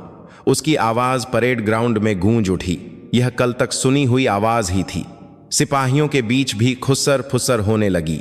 अरे ये तो वही मैम हैं जो कल हमारे साथ मार्च कर रही थीं। हाँ, जिन्होंने रोहन को सहारा दिया था। वाह, वो मेजर जनरल थीं। सिपाहियों की हैरानी जल्द ही उत्साह में बदल गई। जो उनके साथ कीचड़ में लोटा और दर्द बांटा, वही गौक है। ये तो एक कहानी जैसा था। रोहन कुमार मुंह खोले मंच को देख रहा था और उसकी आंखें नम हो गईं। अनन्य ने अपना तैयार किया हुआ भाषण बंद कर दिया। उसने माइक पकड़कर एक जबरदस्त करिश्मे के साथ बोलना शुरू किया। मैंने पद संभालने से पहले 3 दिन तक इस यूनिट के एक सिपाही के रूप में आपके साथ पसीना बहाया और दर्द बांटा है। मैंने वहां हमारे जवानों की महान फौजी भावना और भाईचारा देखा है। कीचड़ में भी एक दूसरे का साथ देने वाले तुम लोग ही इस देश के असली सपूत हो। सिपाहियों की आंखें चमक उठीं, लेकिन अनन्य की आवाज अचानक धीमी और भारी हो गई। परेड ग्राउंड का माहौल पल भर में ठंडा हो गया। मैंने यह भी देखा है कि देश की सेवा करने वाले सिपाहियों को गुलाम समझने वाले, अपनी ताकत का इस्तेमाल कमजोरों को कुचलने के लिए करने वाले और फौज का अनुशासन बिगाड़ने वाले कुछ सड़े हुए लोग इस यूनिट में परजीवी की तरह रह रहे हैं। उसकी नजरें फिर से विक्रम राठौड़ पर टिक गईं। राठौड़ सिर झुकाए कांप रहा था। उसके बगल में खड़े पढ़ा था। दूसरे अफसर भी माहौल को भांप कर सांस रोके हुए थे। मैं आज से 17वीं डिवीजन के हर अन्याय और बुरी प्रथा को जड़ से उखाड़ दूंगी। रैंक के पीछे छिपकर अपने जवानों का खून चूसने वाले कीड़ों को मैं अपने हाथों से निकाल फेंकूंगी। अनन्य ने थोड़ी देर रुककर मंच के नीचे इंतजार कर रहे मिलिट्री पुलिस के कमांडर को बुलाया। Military police commander? जी मैम। अभी तुरंत operations officer major Vikram Rathore को गिरफ्तार करो। परेड ग्राउंड में हलचल मच गई। नियुक्ति समारोह में अपने ही एक अफसर को गिरफ्तार करने का आदेश अभूतपूर्व था। मैम गलती हो गई, एक बार माफ कर दीजिए। विक्रम राठौड़ लाइन तोड़कर मंच के सामने आकर घुटनों के बल गिर गया। उसका चेहरा आंसुओं और नाक से सना हुआ था। वह जमीन पर सिर पटक कर भीख मांगने लगा। मेरी आंखों पर पर्दा पड़ा हुआ था। मैंने बहुत बड़ा पाप किया है, प्लीज मुझे बचा लीजिए। अनन्य मंच से नीचे उतरी। मिलिट्री पुलिस उसे पकड़ने के लिए आगे बढ़ी, लेकिन उसने हाथ से इशारा करके उन्हें रोक दिया। वह राठौड़ के ठीक सामने आकर खड़ी हो गई। राठौड़ सिर नहीं उठा पा रहा था और कांप रहा था। अनन्य ने झुककर राठौड़ के कान में फुसफुसाया। उसने वही लहजा अपनाया जो 3 दिन पहले उसने अपनाया था। मेजर राठौड़, 3 दिन पहले मैंने कहा था ना, इंतजार करना। मेरी वर्दी उतरवाना नामुमकिन है, लेकिन तुम्हारी वर्दी मैं तार तार कर दूंगी। मैम, तुम्हारे जुर्म अनगिनत हैं। सत्ता का दुरुपयोग, अत्याचार, ड्यूटी में लापरवाही, शराबखोरी और सीनियर का अपमान और यौन उत्पीड़न। मेरे पास जो रिकॉर्डर है उसमें तुम्हारी आवाज बहुत साफ रिकॉर्ड है। तुम मिलिट्री कोर्ट के बाद जेल में बहुत लंबा समय बिताओगे। अनन्य धीरे धीरे सीधी खड़ी हुई और मिलिट्री पुलिस को इशारा किया। ले जाओ इसे। नहीं, छोड़ो मुझे। गौक मैम, बचा लीजिए। विक्रम राठौड़ जानवरों की तरह चीखता हुआ मिलिट्री पुलिस के साथ घसीटा गया। उसकी गीली पैंट जमीन पर एक बदसूरत निशान छोड़ रही थी। यह दृश्य देख रहे सिपाहियों के सीने से एक भारी बोझ उतर गया। अनन्य फिर से मंच पर चढ़ी। कॉम्बैट सपोर्ट कंपनी कमांडर और उस समय वहां मौजूद सभी अफसर समारोह के बाद मेरे ऑफिस में रिपोर्ट करें। तुम लोग भी इस जुर्म में शामिल हो। एक एक से हिसाब लिया जाएगा। संबंधित अफसरों के चेहरे काले पड़ गए। अनन्य ने एक गहरी सांस ली और फिर से सिपाहियों को देखा। उसकी नजरें बसंत की हवा की तरह नरम हो गईं। जवानों, 3 दिनों में तुमने मुझे जो प्यार दिखाया, मैं उसे कभी नहीं भूलूंगी। खासकर मेरा हाथ पकड़ने वाले सिपाही रोहन कुमार। लाइन में खड़ा रोहन कुमार चौंक कर सावधान हो गया। तुम्हारी हिम्मत ने मुझे भी हिम्मत दी। शुक्रिया। आज से सभी जवानों को एक दिन की विशेष छुट्टी दी जाती है। बस वाह। परेड ग्राउंड में जोरदार नारों की गूंज उठी। यह सिर्फ छुट्टी की खुशी नहीं थी, यह एक ऐसे शक्तिशाली लीडर के आने का जश्न था जो उन्हें सच में समझता और उनकी रक्षा करता था। हिमालयन वल्चर्स के आसमान पर एक चमकदार सूरज उग आया था। सड़ा हुआ मांस कट चुका था और उसकी जगह नई त्वचा आ रही थी। सितारों का आगमन न्याय था और साथ ही मुक्ति भी। मेजर जनरल अनन्य चौहान की कहानी का अभी तो सिर्फ पहला पन्ना पलटा गया था। नियुक्ति समारोह खत्म होने के तुरंत बाद 17वीं डिवीजन हेडक्वार्टर के कॉन्फ्रेंस रूम का माहौल बहुत भारी था। बाहर हिमालयन वल्चर्स का झंडा लहरा रहा था, लेकिन कमरे के अंदर सांस लेने की आवाज भी नहीं सुनाई दे रही थी। लंबी मेज के एक सिरे पर मेजर जनरल अनन्य चौहान बैठी थीं और उनके सामने कॉम्बैट सपोर्ट कंपनी के कमांडर कैप्टन शर्मा, एक और कैप्टन वर्मा और एडमिनिस्ट्रेटिव सूबेदार अपराधी की तरह सिर झुकाए खड़े थे। ये वही लोग थे जिन्होंने 3 दिन पहले ट्रेनिंग ग्राउंड पर विक्रम राठौड़ की चापलूसी करते हुए शराब पी थी और अनन्य का मजाक उड़ाया था। अनन्य ने मेज पर रखे छोटे रिकॉर्डर को चालू किया। औरतें भला क्या कमांडो ट्रेनिंग करेंगी? चाय बनाना ही इनके लिए काफी है। बिल्कुल सही सर, बहुत गर्मी चढ़ी है, इसे थोड़ा रगड़ना ही पड़ेगा। रिकॉर्डर से अपनी आवाजें सुनकर तीनों के चेहरे काले पड़ गए। अनन्य ने रिकॉर्डर बंद किया और ठंडी नजरों से उन्हें देखा।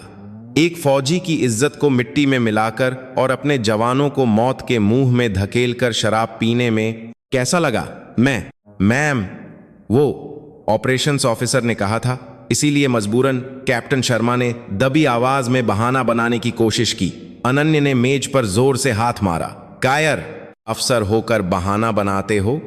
अगर राठौड़ कहता तो क्या युद्ध में अपने ही साथियों पर गोली चला देते? कैप्टन शर्मा चुप हो गया। अनन्य अपनी जगह से उठी और धीरे धीरे उनके चारों ओर घूमने लगी। उसके बूटों की आवाज उनके दिलों को झकड़ रही थी। तुम लोगों ने एक अफसर होने का हक खो दिया है। जब सिपाही कीचड़ में लौट रहे थे, तुम लोग छांव में बैठकर हौंस रहे थे। अब उस कर्ज को चुकाने का समय आ गया है। अनन्य ने अपने सहायक को बुलाया। चीफ ऑफ स्टाफ, अभी इसी वक्त इन तीनों को सस्पेंड करो और इनके रैंक उतार लो। जी मैम। चीफ ऑफ स्टाफ ने आकर उनकी वर्दी से कैप्टन और सूबेदार के रैंक उतार दिए। उनकी वर्दी पर टांकों के निशान एक घाव की तरह रह गए। सूबेदार की आंखों से आंसू टपकने लगे।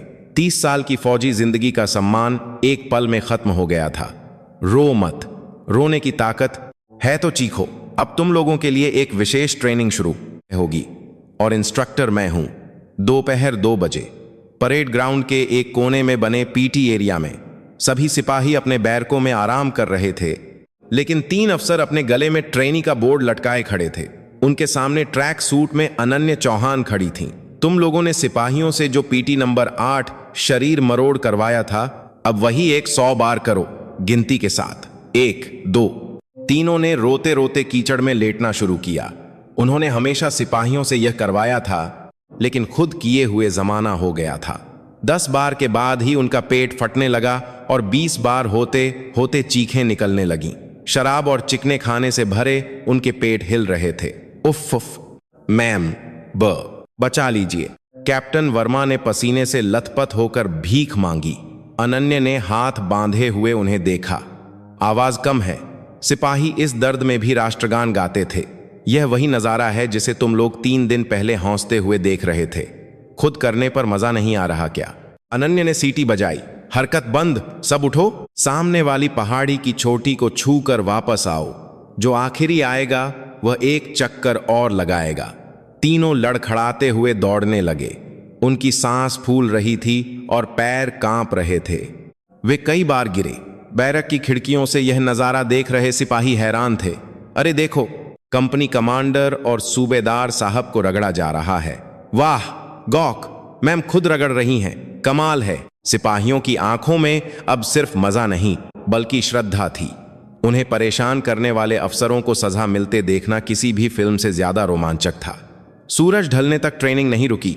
अनन्य ने पैरा एसएफ के दिनों की अपनी ट्रेनिंग का आधा भी नहीं करवाया था, लेकिन वे तीनों लगभग बेहोश हो चुके थे। कीचड़ से सने हुए जमीन पर पड़े उन लोगों के पास अनन्य आई। उठो। उसकी तीखी आवाज पर तीनों ज़ॉम्बी की तरह उठे। अनन्य ने एक एक करके उनकी आंखों में देखते हुए कहा, आज तुमने जो पसीना बहाया है वही पसीना सिपाही रोज बहाते हैं। आज तुमने जो दर्द महसूस किया है वही दर्द सिपाही रोज महसूस करते हैं। इस याद को जिंदगी भर मत भूलना। सूबेदार ने कांपती आवाज में जवाब दिया, हाँ, हड्डियों में बसा लूंगा मैम। दोबारा कभी कोई शर्मनाक काम नहीं करूंगा। उसकी आंखों में अब पहले वाली कायरता नहीं थी। यह एक ऐसी गहरी सीख थी जो शारीरिक सीमा को पार करने के बाद ही मिलती है। ठीक है, आज की ट्रेनिंग यहीं खत्म। कल डिसिप्लिनरी कमेटी में तुम्हारा फैसला होगा, लेकिन अगर तुम्हें वर्दी पहनने का मौका मिला तो आज के दर्द को याद करके सिपाहियों की सेवा करना, समझे? जी मैम, समझ गए। तीनों की आवाज परेड ग्राउंड में गूंज उठी। अनन्य मुड़ी। उसके पीछे डूबता हुआ सूरज लाल रंग बिखेर रहा था। हिमालयन वल्चर्स की सड़ी हुई टहनियां कट चुकी थीं और उनकी जगह एक नया अनुशासन पनप रहा था। उस रात डिसिप्लिनरी कमेटी का फैसला आया। तीनों को बर्खास्त करने के बजाय 3 महीने का सस्पेंशन और दूसरी यूनिट में ट्रांसफर की सजा मिली। यह अनन्य की सिफारिश का नतीजा था। उसने उन्हें एक और मौका दिया, लेकिन हिमालयन वल्चर्स से दूर भेजकर। सिपाहियों ने जश्न मनाया और यूनिट का माहौल पूरी तरह से बदल गया। अफसर अब संभल कर रहने लगे थे और ट्रेनिंग नियमों के अनुसार होने लगी थी। यह एक शानदार सुधार था। पद संभालने के 1 महीने बाद 17वीं डिवीजन धीरे धीरे स्थिर हो रही थी। मेजर जनरल अनन्य चौहान अपने ऑफिस में बैठने के बजाय फील्ड में घूमना पसंद करती थीं। उनका मानना था, जवाब हमेशा फील्ड में मिलता है। एक दिन दोपहर के खाने के समय अनन्य बिना बताए एक बटालियन के मेस में पहुंच गईं। जय हिंद, गोक मैम आई हैं। रसोइये घबरा गए। खाना खा रहे सिपाही उठने लगे, लेकिन अनन्य ने हाथ से इशारा करके उन्हें रोक दिया। आराम से खाओ, मैं भी खाना खाने आई हूं। उसने एक थाली उठाई और लाइन में सबसे पीछे खड़ी हो गई। रसोइये ने कांपते हाथों से उसे सब्जी परोसी। अनन्य सिपाहियों के बीच बैठ गई। आज मेन्यू में मटन करी थी, फौज में सबसे पसंदीदा डिश। लेकिन चम्मच उठाते ही अनन्य की भौहें तन गईं। उसने गोश्त खाया, लेकिन वह रबर जैसा था और गोश्त से ज्यादा चर्बी थी और एक अजीब सी बदबू भी आ रही थी। यह मटन है या टायर? उसने धीरे से कहा। बगल में बैठे एक सिपाही ने डरते डरते कहा, मैम, आज का गोश्त तो फिर भी ठीक है। आमतौर पर तो सिर्फ चर्बी होती है। हम तो बस तरी में चावल मिलाकर खा लेते हैं। अनन्य ने चम्मच नीचे रख दिया। आमतौर पर इससे भी बुरा होता है। जी मैम, 1 महीने से राशन थोड़ा अजीब आ रहा है। मात्रा भी कम हो गई है और बदबू भी आती है। रसोइये से पूछा तो कहता है कि जो सामान आता है वही खराब है। अनन्य की आंखें तीखी हो गईं। सिपाहियों का खाना सीधे उनकी लड़ने की क्षमता से जुड़ा था। ट्रेनिंग की मुश्किल सही जा सकती थी, लेकिन खराब खाना नहीं। मैं खाकर ही उठूंगी, तुम लोग आराम से खाओ। अनन्य ने जबरदस्ती अपनी थाली खत्म की ताकि वह सिपाहियों के दर्द को महसूस कर सके। खाना खत्म करके वह सीधे बटालियन कमांडर के ऑफिस के बजाय राशन स्टोर की ओर गईं। स्टोर के पीछे राशन सप्लाई करने वाला ट्रक खड़ा था। ट्रक के पास एक लेफ्टिनेंट और एक मोटे पेट वाला सिविलियन सिगरेट पीते हुए हौंस रहे थे। अरे साहब, इस बार भी ध्यान रखिएगा, यह छोटा सा तोहफा है। सिविलियन ने लेफ्टिनेंट की जेब में एक सफेद लिफाफा डालने की कोशिश की। लेफ्टिनेंट ने मना करने का नाटक करते हुए धीरे से लिफाफा पकड़ने की कोशिश की। स्टॉप! एक तीखी आवाज उनके पीछे से आई। दोनों चौंक कर पीछे मुड़े। 2 सितारों वाली वर्दी में अनन्य हाथ बांधे खड़ी थी। जी गॉक मैम। लेफ्टिनेंट का चेहरा सफेद पड़ गया और उसने लिफाफा जमीन पर गिरा दिया। सिविलियन आदमी स्थिति को समझने की कोशिश कर रहा था। तुम सप्लायर हो? अनन्य उस आदमी के पास गई। आदमी ने जबरदस्ती हौंसते हुए कमर झुकाई।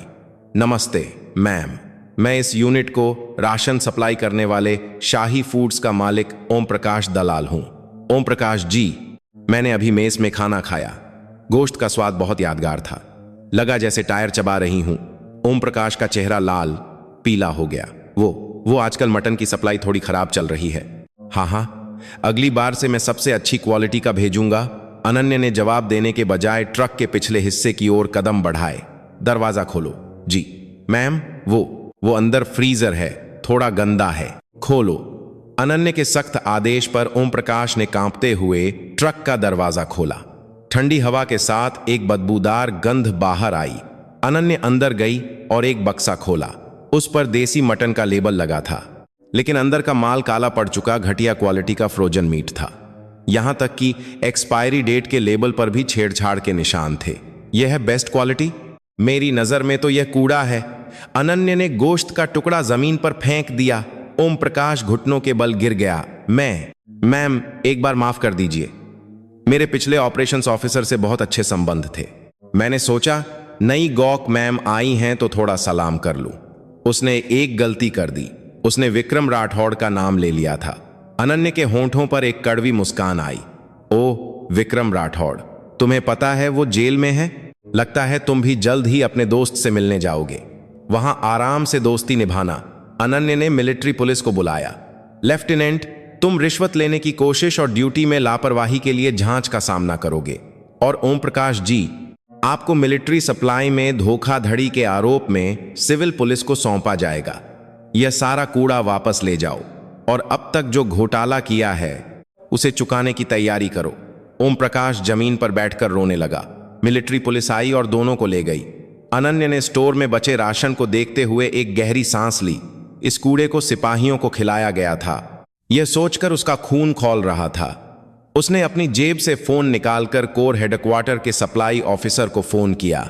हमारी डिवीजन की राशन कंपनी का कॉन्ट्रैक्ट आज से खत्म, जुर्माना जो भी होगा मैं देख लूंगी। आज शाम से ही पास की यूनिट से इमरजेंसी राशन सप्लाई करवाइए। मैं अपने लड़कों को भूखा नहीं रख सकती। फोन रखकर अनन्य मेस में वापस गई। उसने मेस के इंचार्ज एक सूबेदार को बुलाया। सूबेदार साहब, आज शाम का मेन्यू बदलेगा। जी मैम, लेकिन सामान नहीं है। मैं लाऊंगी। आज शाम को मटन पार्टी होगी, सभी जवानों के लिए। जितना चाहे उतना खा सकते हैं। मटन? मैम, बजट मैं अपनी जेब से दे रही हूं, तुम बस तंदूर और सलाद की तैयारी करो। उस शाम 17वीं डिवीजन के परेड ग्राउंड में गोश्त भुनने की खुशबू फैली हुई थी। यह अनन्य ने अपनी जेब के पैसों से पास के कसाई की दुकान से खरीदा हुआ ताजा मटन था। गोश्त के सिकने की आवाज के साथ सिपाहियों की हंसी रात के आसमान में गूंज रही थी। अनन्य यह साथा आधे सिपाहियों की बात देखकर खुश थी। रोहन कुमार एक प्लेट में कुछ कबाब लेकर उसके पास आया। जॉक मैम, आप भी लीजिए। अरे वाह, जो को खाना खिलाओगे? अनन्य ने हौंसते हुए कहा। लेकिन उसने कबाब ले लिया। सिपाही खुशी से चिल्लाने लगे। मजा आ गया, यह है असली गोश्त। अनन्य ने मुस्कुराते हुए कहा। टायर जैसा गोश्त जा चुका था और उसकी जगह भरोसे की एक मजबूत नींव रखी जा रही थी। खाने का मसला हल होते ही मोराले बदल गया। 17वीं डिवीजन अब सिर्फ एक फौजी यूनिट नहीं बल्कि एक परिवार बन रही थी। लेकिन यह शांति ज्यादा देर नहीं टिकी। गौक के ऑफिस में एक फोन आया जो एक और तूफान का संकेत दे रहा था। यह रक्षा मंत्रालय के विजिलेंस डिपार्टमेंट से आया था। विक्रम राठौड़ और ओम प्रकाश के पीछे एक बहुत बड़ी ताकत छिपी हुई थी। राशन घोटाले का मामला सुलझने के बाद यूनिट में शांति छा गई थी, लेकिन यह तूफान से पहले की खामोशी थी। ओम प्रकाश दलाल की गिरफ्तारी से ठीक पहले की गई एक फोन कॉल ने आग लगा दी थी। कुछ दिनों बाद 17वीं डिवीजन हेडक्वार्टर के सामने 2 काली सेडान गाड़ियां आकर रुकीं। उनकी नंबर प्लेट रक्षा मंत्रालय की थी। गाड़ी से उतरने वाले लोग रक्षा मंत्रालय के ऑडिट डिपार्टमेंट के कर्नल अजय वर्मा और उनके साथी थे। उनके चेहरे बहुत सख्त थे। गौक के ऑफिस का दरवाजा बिना खटखटाए खुला। मेजर जनरल अनन्य चौहान आप ही हैं? मैं रक्षा मंत्रालय से कर्नल अजय वर्मा हूं। अनन्य ने अपनी फाइल से धीरे धीरे सिर उठाया। उसकी आंखें ठंडी चमक रही थीं। दस्तक देना नहीं सीखा। कर्नल, यह तुम्हारा घर है क्या? उसके तेवर से कर्नल वर्मा थोड़ा झिझका, लेकिन फिर से अकड़ में आ गया। उसने एक कागज निकालकर मेज पर फेंक दिया। अभी तमीज सिखाने का समय नहीं है। यह रक्षा मंत्री के आदेश पर एक विशेष जांच का आदेश है। आपके खिलाफ शिकायत आई है कि आपने एक सिविलियन सप्लायर को गैर कानूनी तरीके से हिरासत में रखा और बिना प्रक्रिया के कॉन्ट्रैक्ट रद्द करके फौज की इज्जत खराब की है। अनन्य ने कागज को देखा तक नहीं, उसे इसका अंदेशा था। ओम प्रकाश का सहारा रक्षा मंत्रालय की सप्लाई लाइन में ही था। तो तुम चाहते हो कि मैं जांच में सहयोग करूं? यह जांच नहीं, आदेश है। अभी तुरंत ओम प्रकाश दलाल के खिलाफ शिकायत वापस लीजिए और उस कंपनी का कॉन्ट्रैक्ट बहाल कीजिए और इस मामले की जिम्मेदारी लेते हुए अपने पद से इस्तीफे की तैयारी कीजिए। कर्नल वर्मा की बातें धमकी थीं। उसे लगता था कि वह रक्षा मंत्रालय की ताकत से एक डिवीजन कमांडर को आसानी से दबा सकता है। अनन्य अपनी जगह से उठी।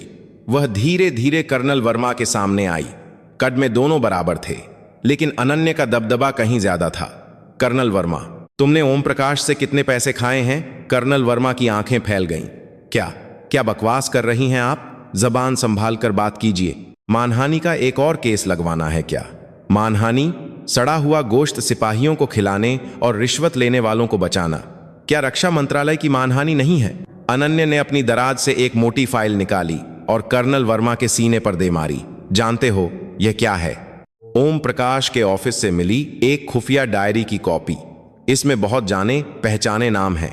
तुम्हारा नाम भी है और तुम्हें भेजने वाले सप्लाई डायरेक्टर ब्रिगेडियर नंदा का नाम तो वीआईपी लिस्ट में है। कर्नल वर्मा का चेहरा सफेद पड़ गया। उसके हाथ कांपने लगे। उसे लगा था कि वह डायरी मिलिट्री पुलिस ने जब्त कर ली है, लेकिन यह अनन्य ने अलग से हासिल की थी। पैरा एसएफ के दिनों से ही खुफिया जानकारी इकट्ठा करने में माहिर अनन्य बिना तैयारी के कोई कदम नहीं उठाती थी। यह गैर कानूनी सबूत है, इसकी कोई कीमत नहीं है। गैर कानूनी? मैंने एक गॉक के तौर पर अपने जवानों की सेहत को खतरे में डालने वाले तत्वों को खत्म करने के लिए अपनी शक्ति का इस्तेमाल किया है। मैं सोच रही थी कि इस डायरी को मीडिया को दूं या सीधे आर्मी इंटेलिजेंस को, लेकिन तुम खुद ही चले आए। अनन्य ने अपना फोन उठाया। मैं अभी एक प्रेस कॉन्फ्रेंस बुलाती हूं। रक्षा मंत्रालय के अफसर ने घोटालेबाज कंपनी को बचाने के लिए गॉक को धमकाया। यह हेडलाइन कल के अखबारों के पहले पन्ने के लिए काफी होगी। मैम रुकिए, बात करते हैं। कर्नल वर्मा ने घबराकर अनन्य का हाथ पकड़ने की कोशिश की। उसी पल अनन्य की आंखें तीखी हो गईं। उसने कर्नल का हाथ झटक दिया और पलक झपकते ही उसकी बांह को पीछे मोड़कर उसे काबू में कर लिया। एक चीख के साथ कर्नल वर्मा मेज पर गिर पड़ा। उसके साथी आगे बढ़ने ही वाले थे कि अनन्य की ठंडी आवाज पर जम गए। हिले तो सरकारी काम में बाधा डालने और सीनियर पर हमले की कोशिश के आरोप में गिरफ्तार कर लिए जाओगे। ऑफिस में जानलेवा सन्नाटा छा गया। अनन्य ने कर्नल वर्मा के कान में फुसफुसाया, ध्यान से सुनो, मैं अपने बच्चों के निवाले पर हाथ डालने वालों को नहीं छोड़ती, चाहे वो कोई भी हो। वापस दिल्ली जाकर अपने बॉस ब्रिगेडियर नंदा से कहना कि अपनी वर्दी उतारने की तैयारी कर ले। कल सुबह यह डायरी प्रधानमंत्री कार्यालय में होगी। अनन्य ने उसकी बांह छोड़ी तो कर्नल वर्मा लड़खड़ाता हुआ पीछे हटा। उसने डरी हुई नजरों से अनन्य को देखा। यह औरत पागल थी। नहीं, यह पागल नहीं, एक असली फौजी थी। एक ऐसी फौजी जो समझौता करना नहीं जानती थी। देख लेंगे। कर्नल वर्मा यह कहकर भाग गया। अनन्य ने खिड़की से उनकी गाड़ी को दूर जाते हुए देखा और एक कड़वी मुस्कान दी। देखने के लिए कुछ बचा नहीं है, खेल खत्म हो चुका है। उसने इंटरकॉम से अपने लीगल ऑफिसर को बुलाया। लीगल ऑफिसर, अभी डायरी की ओरिजिनल कॉपी लेकर दिल्ली के लिए निकलो। सीधे सेंट्रल कमांड की मिलिट्री पुलिस को देना। रक्षा मंत्रालय वालों पर भरोसा नहीं है। अगले दिन सुबह न्यूज में तहलका मच गया।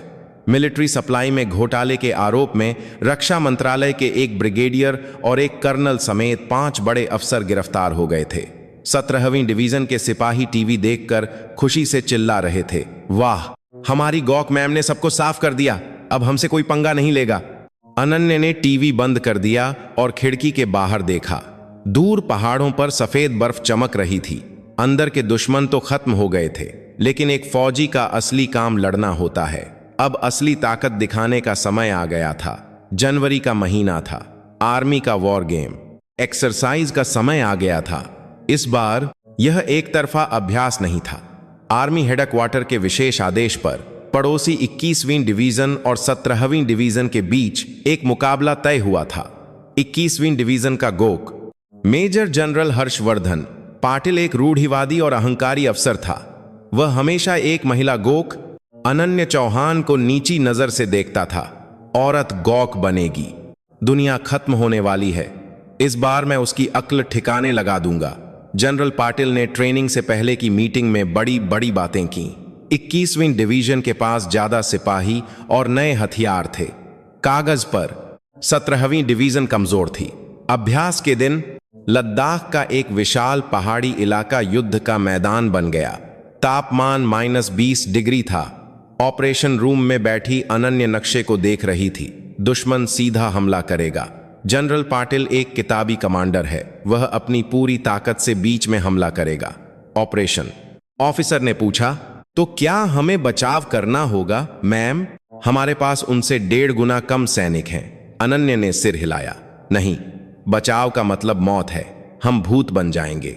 उसने नक्शे पर एक खतरनाक पहाड़ी रास्ते की ओर इशारा किया। हम यहां से जाएंगे। स्टाफ अफसर हैरान रह गए। मैम, वहां कोई रास्ता नहीं है। वहां सिर्फ चट्टानें हैं और बर्फ कमर तक है।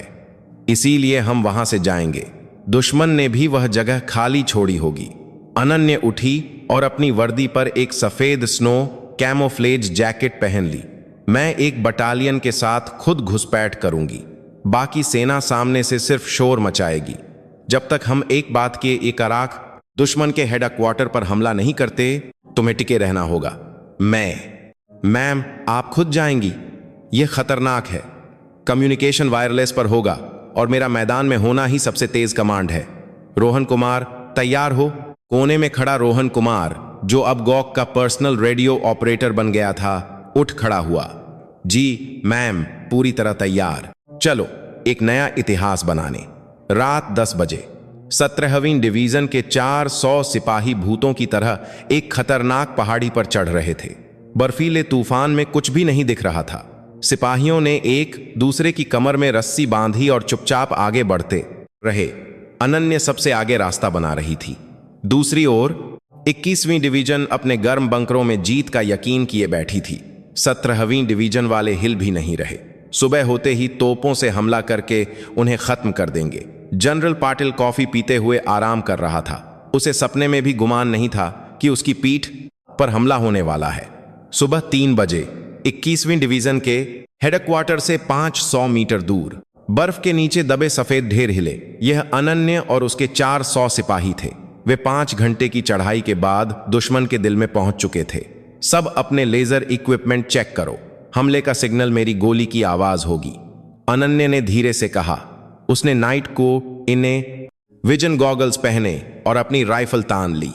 हेडक्वार्टर के बाहर ऊंघते हुए संतरी उसे साफ दिख रहे थे। अनन्य की राइफल से एक लेजर बीम निकली। संतरी की जैकेट से बीप की आवाज आई, जिसका मतलब था कि वह मर चुका था। हमला 400 भूत बर्फ से निकलकर 21वीं डिवीजन के हेडक्वार्टर पर टूट पड़े। इस अचानक हमले से 21वीं डिवीजन में भगदड़ मच गई। जनरल पाटिल घबराकर अपने स्लीपिंग बैग से निकला और सामने अनन्य को पाया। अनन्य ने अपनी कैप उतारी और जनरल पाटिल पर राइफल तान दी। उसका चेहरा ठंड से लाल था, लेकिन होंठों पर विजेता की मुस्कान थी। माफ करना जनरल पाटिल, आपकी नींद खराब कर दी। तुम यहां क्या कर रही हो? जंग में अफसर और सिपाही नहीं होते सर, जो जीतता है वही सिकंदर होता है। अनन्य ने ट्रिगर दबाया। जनरल पाटिल के सीने पर लगे सेंसर से लाल बत्ती जली और डेड की आवाज आई। 21वीं डिवीजन का हेडक्वार्टर तबाह हो चुका था। मैम, मिशन पूरा हुआ, दुश्मन का हेडक्वार्टर खत्म, रोहन कुमार ने उत्साह से रिपोर्ट किया। अनन्य ने अपनी राइफल नीचे की और जीत का सलाम किया। बहुत बढ़िया, हम जीत गए। सुबह जब अभ्यास का नतीजा घोषित हुआ तो 17वीं डिवीजन की शानदार जीत हुई थी। आर्मी के इतिहास में यह पहली बार था कि किसी गोक ने खुद दुश्मन के इलाके में घुसकर दुश्मन गोक को मारा हो। जनरल हर्षवर्धन पाटिल सिर नहीं उठा पा रहा था। वह जमीन पर बैठकर हैरान नजरों से अनन्य को देख रहा था। जिस महिला अफसर को वह कम समझता था, वह एक असली योद्धा थी। अनन्य ने जनरल पाटिल की ओर हाथ बढ़ाया। अच्छा मुकाबला था सर, अगली बार मैदान में मिलेंगे। जनरल पाटिल ने कांपते हाथों से उसका हाथ मिलाया। उसकी आंखों में अब घृणा की जगह डर और सम्मान था। हाँ, मैं हार गया, तुम सच में असाधारण हो। अनन्य अपने सिपाहियों की ओर मुड़ी। रात भर बर्फ में लड़ने वाले सिपाही उसे देखकर नारे लगा रहे थे। गॉक मैम की जय, 17वीं डिवीजन की जय। उनकी आवाजें लद्दाख की घाटियों में गूंज रही थीं। अनन्य ने अपनी मुट्ठी हवा में उठाई। वह अब सिर्फ एक कमांडर नहीं थी, वह सिपाहियों की हीरो और 17वीं डिवीजन का गौरव थी। लेकिन जीत की खुशी के बीच दिल्ली आर्मी हेडक्वार्टर से एक बुलावा आया।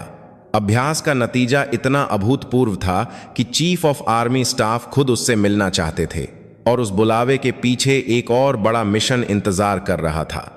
उसकी काबिलियत से जलने वाले दुश्मन अपना आखिरी जाल बिछा रहे थे। वॉर गेम में शानदार जीत और राशन घोटाले को उजागर करने के बाद मेजर जनरल अनन्य चौहान की प्रतिष्ठा आसमान छू रही थी। मीडिया उसे सच्ची फौजी और भारत की जोन ऑफ आर्क कह रहा था। लेकिन जहां रोशनी होती है, वहां परछाई भी होती है।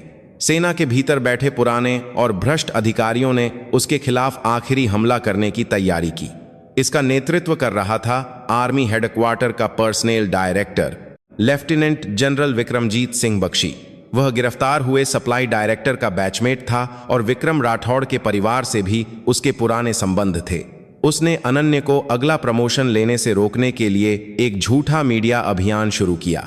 एक सुबह इंटरनेट और न्यूज वेबसाइटों पर खबरें छपने लगीं। 17वीं डिवीजन की गोक ने सिपाहियों पर किए अत्याचार, -20 डिग्री में कई बीमार, महिला गोक के तानाशाही रवैये से जवानों के मानवाधिकार का हनन, झूठी तस्वीरें और गुमनाम शिकायतें फैलाई गईं। अभ्यास में थके हुए एक सिपाही की तस्वीर को ऐसे दिखाया गया मानो उसे प्रताड़ित किया गया हो। राशन घोटाले को खत्म करके अपनी जेब से मटन खिलाने को नियमों का उल्लंघन और पैसे का दुरुपयोग बताया गया। जनता की राय बदलने लगी। सेना के मानवाधिकार सेल में शिकायतें आने लगीं और यूनिट के बाहर प्रदर्शनकारी इकट्ठा हो गए। जनरल बख्शी ने मौके का फायदा उठाकर आर्मी हेडक्वार्टर से एक जनरल बख्शी में चेन्नई जांच टीम 17वीं डिवीजन भेज दी। इस बार जांच बहुत सख्त थी। गौक के ऑफिस में अनन्य बाहर प्रदर्शनकारियों को देखते हुए उदास थी। सोचा था बाहर के दुश्मन खत्म हो गए, लेकिन अंदर अभी भी चूहे बाकी हैं। उसका सहायक चिंतित चेहरे के साथ अंदर आया। मैम, आर्मी हेडक्वार्टर में अगले हफ्ते डिसिप्लिनरी कमेटी की बैठक है। आपको सस्पेंड किया जा सकता है। हमें सफाई तैयार करनी होगी। सफाई? जब मैंने कुछ गलत नहीं किया तो कैसी सफाई? ट्रेनिंग मुश्किल थी, यह सच है। मैंने अपनी जेब से खाना खिलाया, यह भी सच है। लेकिन मुझे कोई शर्मिंदगी नहीं है। अनन्य ने कोई समझौता नहीं किया। उसने जांच टीम के सामने भी यही कहा, लेकिन जनरल बख्शी के प्रभाव में आई टीम ने उसकी एक न सुनी। उन्होंने पहले ही उसे पद से हटाने का फैसला कर लिया था। यूनिट का माहौल खराब हो गया। सिपाहियों को चिंता होने लगी कि उनकी गोक को हटा दिया जाएगा। यार, क्या सच में मैम को निकाल देंगे? ये तो गलत है। उन्होंने हमारा ख्याल रखा। ये कोई जुर्म है क्या? तभी बैरक में फोन देख रहे रोहन कुमार ने कहा, हम ऐसे चुप नहीं बैठ सकते। हम चुप हैं इसीलिए उन्हें लगता है कि हम पीड़ित हैं। तो हम क्या कर सकते हैं? हम सच बता सकते हैं। असली पीड़ित कौन है और असली हीरो कौन है? रोहन ने कांपते हाथों से फौजियों के बीच लोकप्रिय एक ऑनलाइन फोरम फौजी दिल से पर लिखना शुरू किया।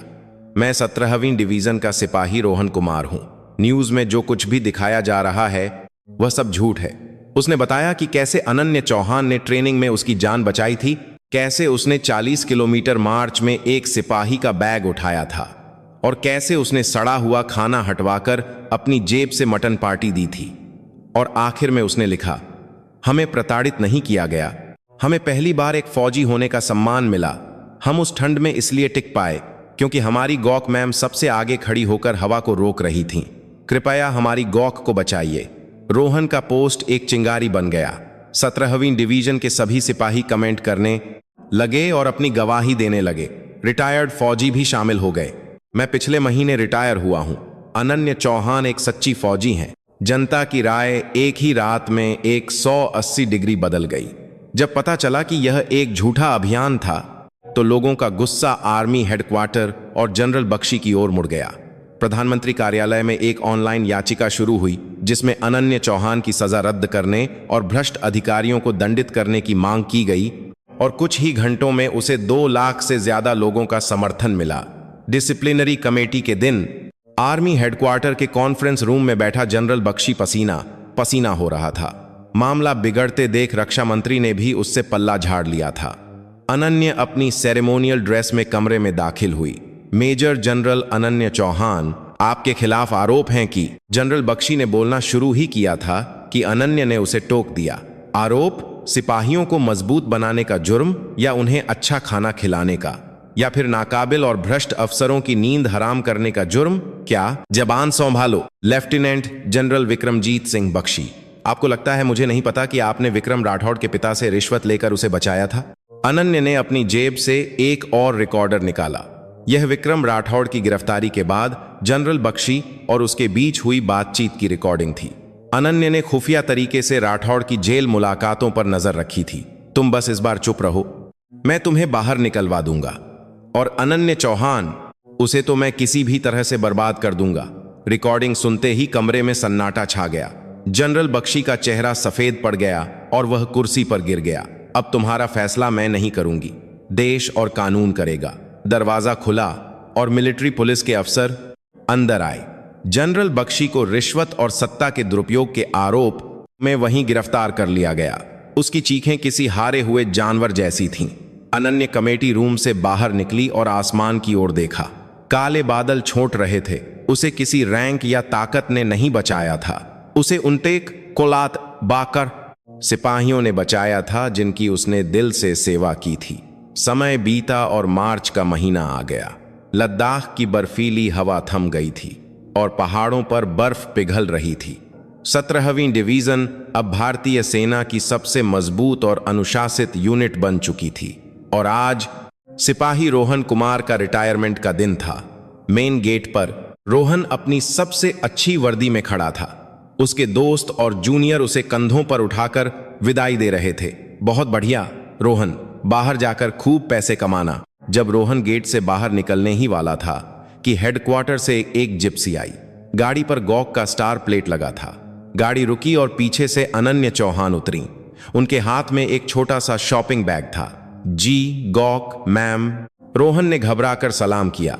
अनन्य ने मुस्कुराते हुए उसका हाथ नीचे किया। सलाम मत करो, अब तुम एक सिविलियन हो। उसकी आवाज वैसी ही गर्म थी जैसी ट्रेनिंग के कीचड़ में सुनाई दी थी।